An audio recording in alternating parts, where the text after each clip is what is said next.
Welcome to our channel. Today we how to configure Terragrunt for modular Terraform VPS infrastructure step by step clearly. Start by ensuring you have Terraform and Terragrunt installed on your machine. Open your terminal and create a new directory for your project. Navigate into the project directory. Create a folder structure that separates your modules and environments.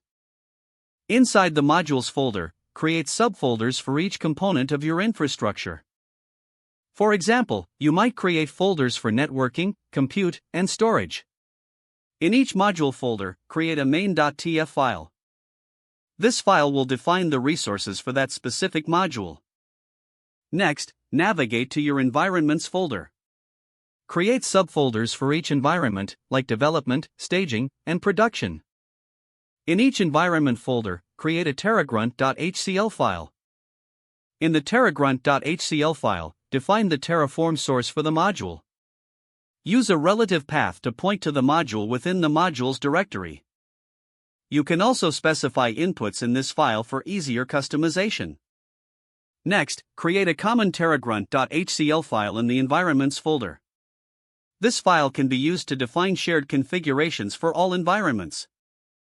Include provider configurations and common variables here. Now, go back to the module folder and configure the variables required for each module.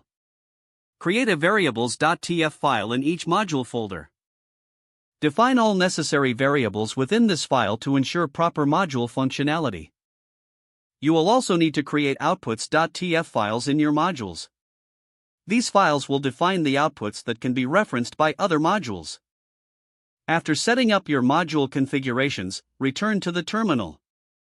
Run Terragrunt init in the environment folder to initialize Terragrunt. Next, run Terragrunt plan to preview the changes that will be made.